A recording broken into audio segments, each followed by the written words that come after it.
हिमालय की पर्वत श्रेणियों को देखने के उपरांत हिमालय क्षेत्र में जो नदियां बह रही है उसको हम 4 भागों में विभाजित कर सकते हैं। हिमालय के उत्थान के पूर्व की नदियां, इसके बाद महान हिमालय की नदियां, लघु हिमालय की नदियां और शिवालिक हिमालय की नदियों के रूप में जानते हैं। इन पर्वतों के अनुसार ही, है ना, उत्थान से पूर्व वाली कौन सी नदियां हैं, फिर महान हिमालय के अंतर्गत कौन कौन सी नदियां बहती हैं, फिर लघु हिमालय में कौन सी नदियां बहती हैं और शिवालिक हिमालय के अंतर्गत कौन सी नदियां बहती हैं। ब्रह्मपुत्र हिमालय के उत्थान से पूर्व, हिमालय के जो अपलिपमेंट हुआ उससे पूर्व में ब्रह्मपुत्र, अरुण और सतलज व सिंधु नदियां, ये हिमालय के निर्माण से पहले वाली नदियां हैं। इसीलिए ये गहरी गॉर्ज में या वैली में बहती है। दूसरी है महान हिमालय की नदियां। महान हिमालय से अभी मैंने बताया था, वैसे ही महान हिमालय से जो प्रमुख नदियां हैं, गंगा है, काली है, घाघरा है, गंडक, तीस्ता आदि जो हिमालय के द्वितीय उत्थान के बाद उत्पन्न हुई। हिमालय का पहले उत्थान से पहले की नदियां तो ब्रह्मपुत्र हैं, सिंधु हैं, सतलज हैं। इसके बाद जो दूसरा जो अपलिपमेंट हुआ, हिमालय का उत्थान हुआ, उसमें जो हमारी भारत की जो प्रमुख नदियां हैं, गंगा और उसकी सहायक नदियां हैं, उनका उद्गम हुआ। लघु हिमालय की नदियां जैसे रावी, व्यास, चिनाब, झेलम, ये जो नदियां हैं वो लघु हिमालय की या लघु हिमालय से निकलने वाली नदियां हैं।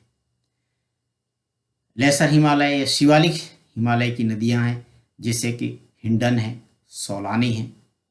ये है नदी प्रणालियां। हिमालय की नदियां 3 बड़ी प्रणालियों से संबंधित हैं। सबसे पूर्वोत्तर में ब्रह्मपुत्र नदी प्रणाली, गंगा नदी प्रणाली और सिंधु नदी प्रणाली के रूप में हम लोग जानते हैं। ब्रह्मपुत्र नदी प्रणाली, ब्रह्मपुत्र में लोहित, दिहांग, सुबनसिरी, मनास, मनकौशी, रायडक व तीस्ता, ये नदियां मुख्य हैं। उत्तर पूर्व की ओर बह करके दक्षिण पश्चिम में गंगा के साथ मिल करके ये बंगाल की खाड़ी में गिर जाती है। गंगा नदी प्रणाली, इसके अंतर्गत गंगा, यमुना व उसकी सहायक नदियां सरयू है, कोसी है, बागमती है, राप्ती है, गंडक है, करनाली, व्यास, करनाली के बाद रामगंगा आती है, गोमती है, खोज, शारदा, महानंदा, बूढ़ी गंडक और सोन, ये प्रमुख नदियां इसके अंतर्गत सम्मिलित हैं।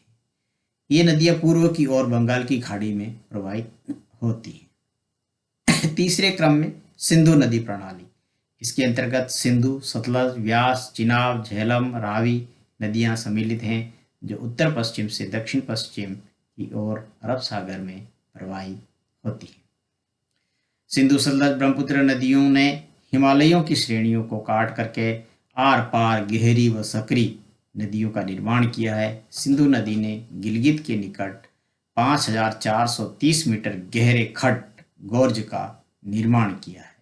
हिमालय की नदियों की जो प्रमुख विशेषताएं इस प्रकार हैं कि हिमालय की प्रायः सभी नदियों के 3 खंड। सबसे पहले ये इनका उद्गम है जो पर्वतीय भाग से होता है, सभी नदियां मैदानी भागों में प्रवाहित होती हैं और अंत में ये डेल्टाई प्रदेश में बहती हैं और समुद्र में विलीन हो जाती हैं। हिमालय की कुछ नदियां सिंधु, सतलज, ब्रह्मपुत्र हिमालय से भी प्राचीन हैं। ये नदियां पूर्वगामी प्रवाह प्रस्तुत करती हैं। इनके पार्श्वों पर स्थित नदी सोपान भूगर्भिक संचलनों के फलस्वरूप हिमालय के उत्थान एवं घाटी के नवोन्मेष के प्रमाण हैं। हिमालय की नदियों ने शैल संरचना के नियंत्रण के अनुसार समानांतर, जालीनुमा, आयताकार, केंद्रोन्मुखी आदि जल प्रवाह प्रणालियां विकसित की हैं। अधिकांश नदियों की घाटियां वी आकार की है। कहीं कहीं ऊपरी पर्वतीय खंड में नदी की यू आकार की घाटियां भी मिलती हैं। अधिक वर्षा तथा हिम स्रोतों के निरंतर जल प्राप्ति के कारण ये नदियां सदाबहानी हैं, अतएव मैदानी भागों में सिंचाई के लिए उपयोगी हैं। हिमालय के ढालों के अपरदन से प्राप्त पदार्थ को निरंतर मैदानों में निक्षेपित करके इन नदियों ने उर्वर कांप के मैदानों का निर्माण किया है, जो सघन जनसंख्या के पोषण में समर्थ हैं। पर्वतीय खंड में बड़ी नदियों द्वारा छोटी नदियों के जल हरण के अनेक उदाहरण मिलते हैं। हिमालय के दर्रे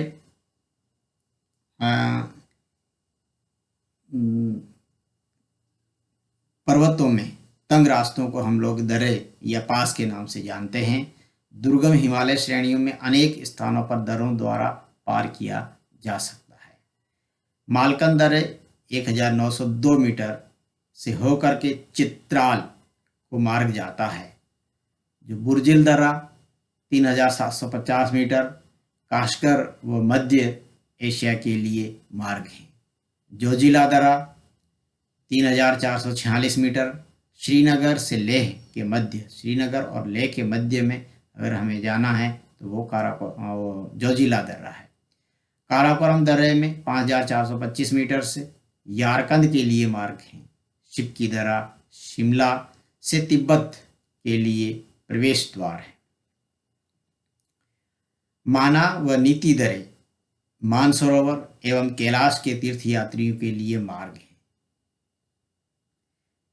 जेलेपला 4386 मीटर व नाथुला दर्रे दार्जिलिंग व चुंबी घाटी से तिब्बत के लिए मार्ग है।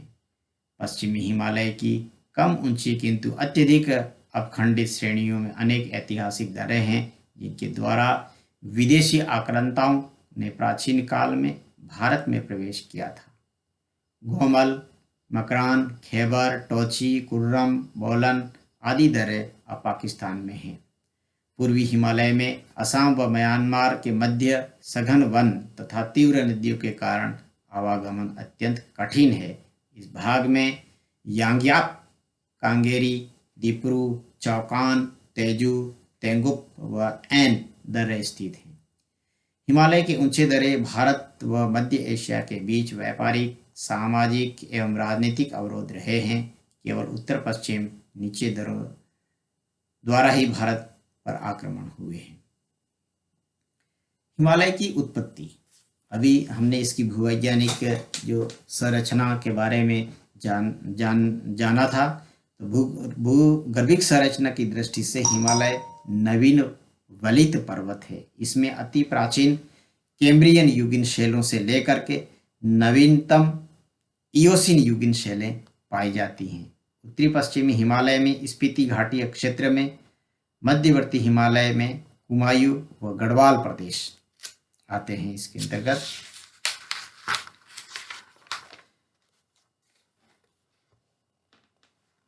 उत्तरी पश्चिम हिमालय की हजारा, कश्मीर, पीर पंजाल और हिमालय की आंतरिक श्रेणियों में पैलियोजोइक व मेसोजोइक युगीन सागरीय निक्षेप निर्मित हैं। विभिन्न कालों में या विभिन्न जो महाकल्प और युग हैं उसमें कितने वर्ष पुराना या ये हैं जो आपको भूगर्भिक समय का इतिहास का चार्ट आपको दिखा दिया था, आपने अध्ययन कर लिया होगा, तो आप उसके वर्षों का अनुमान कर सकते हैं इसमें कि कितना, कौन सा भाग कितने मिलियन वर्ष पुराना है।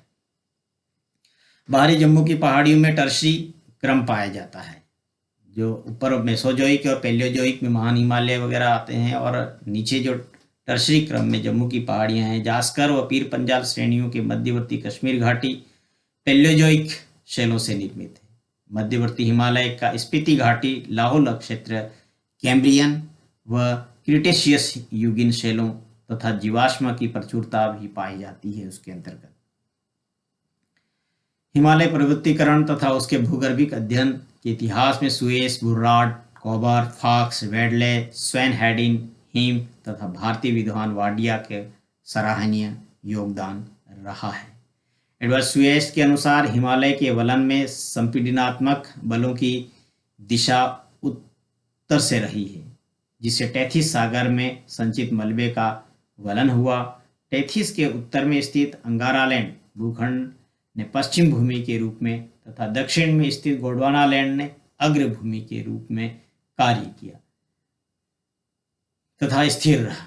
अंगारालैंड के दक्षिण की ओर, अंगारालैंड उत्तरी भाग को हम लोग अंगारालैंड के नाम से जानते हैं, के कारण प्रायद्वीपीय भाग के विरुद्ध टेथिस में संचित अवसाद का संपीड़न हुआ तथा प्रायद्वीप की दो बड़ी दिल्ली रिज एवं मेघालय पठार के कारण पश्चिम से पूर्व तक विस्तृत 3 क्रमिक अर्धचंद्राकार श्रेणियों का निर्माण हुआ। नए प्रकाशित तथ्यों के बाद यह सिद्धांत अमान्य सिद्ध हो गया। आर्गंड स्विच विद्वान आर्गंड के अनुसार दक्षिण दृढ़ भूखंड के उत्तर की ओर प्रवाह के कारण उत्तरी दृढ़ भूखंड, चीनी भूखंड, साइबेरियन मैसिव तथा रूसी के विरुद्ध टेथिस में संचित मलबा संपीड़ित होकर के हिमालय पर्वत श्रेणियों के रूप में परिणित हो गया। प्लेट विवर्तन के सिद्धांत की सफलता ने इस विचार को मान्यता दी है। कॉबर, जर्मन विद्वान कॉबर ने भू अभिनति सिद्धांत के माध्यम से पर्वतों की उत्पत्ति की व्याख्या की है। इसी तरह से बुर्डार्ड और पास्को ने किया था। प्लेट विवर्तनिक के आधार पर संसार के नवीन वलित पर्वतों की उत्पत्ति की व्याख्या की गई। इस सिद्धांत के अनुसार हिमालय की रचना 2 महाद्वीपीय प्लेटों के परस्पर अभिसरण के द्वारा हुई है। आज से लगभग 70 से 65 मिलियन वर्ष पूर्व हिमालय के स्थान पर टेथिस सागर था, जिसके उत्तर में एशियाटिक प्लेट तथा दक्षिण में भारतीय प्लेट स्थित थे। भारतीय प्लेट के एशियाटिक प्लेट की ओर अभिसरण हुआ। गतिशील होने के कारण अधिक सघन भारतीय प्लेट कम सघन एशियाटिक प्लेट के नीचे निक्षेपित हो गई, सबसिडेंशन हो। फलतः टेथिस में संकुचन हुआ और लगभग 60 से 30 मिलियन वर्ष पूर्व दोनों प्लेटों के टकराव से टेथिस की सागरीय क्रस्ट में विलन पड़ने लगे। 30 से 2 मिलियन वर्ष पूर्व हिमालय का निर्माण हुआ। यह उल्लेखनीय है कि हिमालय की उत्पत्ति एक आकस्मिक घटना नहीं है, अपितु कई अवस्थाओं चरणों में परिघटना है। हिमालय के क्रमिक उत्थान के संबंध में विद्वानों में परस्पर मतभेद हैं। कृष्णन के अनुसार हिमालय का उत्थान 4 क्रमिक भू संचलनों के लिए या अर्थ मूवमेंट का परिणाम है। अन्य 3 भू संचलनों के दौरान हिमालय का उत्थान मानते हैं। कृष्णन के अनुसार प्रथम संचलन क्रिटेशियस युग में आज से 11 करोड़ वर्ष पूर्व हुआ। समानांतर मोड़ पड़ने के कारण टेथिस उथला होने लगा। कहीं कहीं गहराई में तलछट निक्षेप भी हुआ। द्वितीय जो अर्थ मूवमेंट हुआ, संचालन हुआ, वो इयोसिन युग में हुआ, जो 6 करोड़ वर्ष पूर्व हुआ। उस काल में नारी, गज, मुरी आदि परतों के निक्षेप हुए। तृतीय संचलन जो सर्वाधिक भीषण थी और मध्यम आयोसिन युग में 2.5 करोड़ वर्ष पूर्व। इसके पश्चात हिमालय ने वर्तमान ऊंचाई प्राप्त कर ली तथा टेथिस का लगभग लोप हो गया। इस तरह हिमालय की समानांतर श्रेणियों का निर्माण हुआ।